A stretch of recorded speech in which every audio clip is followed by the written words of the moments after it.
ભરૂચ જિલ્લાના દહેજ ઔદ્યોગિક વિકાસના જાગેશ્વર ગામમાં વર્ષોથી પોતાના હક માટે લડતા જમીન ગુમાવનાર ખેડૂતો હવે આંદોલનના માર્ગે વળ્યા છે।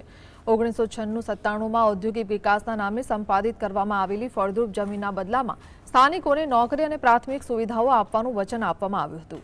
પૂર્વમાં એબીજી શિપયાર્ડમાં સ્થાનિકોને રોજગારી મળી હતી, પરંતુ તે કંપની બંધ થતાં ફરી બેરોજગારીનો સામનો કરવો પડ્યો છે।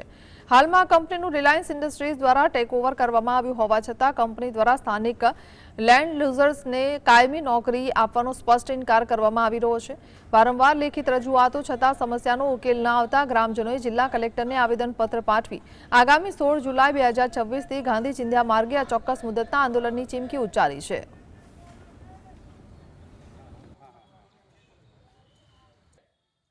અમારા બાપ દાદાઓએ મહામૂલી જમીન કે જેની ખેતી કરીને અમે ગુજરાન ચલાવતા એ જમીન અમે આપી દીધા પછી જીઆઈડીસીએ અમને એવું વચન આપેલું કે ભાઈ તમને લોકોને રોજગારી આપવામાં આવશે, અને બન્યું પણ એવું કે એ જીઆઈડીસી જગ્યા પર એબીજી શિપયાર્ડ નામની કંપની આવી। તેની અંદર અમે 6-7 વર્ષ સુધી કામ કર્યું। એ કંપની ફરસામાં જતા કંપની બંધ થઈ ગઈ અને એને હાલમાં રિલાયન્સે ટેક ઓવર કરી છે। હવે રિલાયન્સે જ્યારે ટેક ઓવર કરી છે ત્યારે એ લેન્ડ યુઝરને ન લેવાનું અમને કારણ સમજાતું નથી। એમાં અમારો કોઈ ગુનો પણ નથી, પણ અમે અમારી જમીન ગુમાવેલી છે તો એમાં નોકરી અમને મળવી જોઈએ। આ અમારો હક છે અને હકની બહારનું સિવાયના હક સિવાયનું અમે કશું માંગતા પણ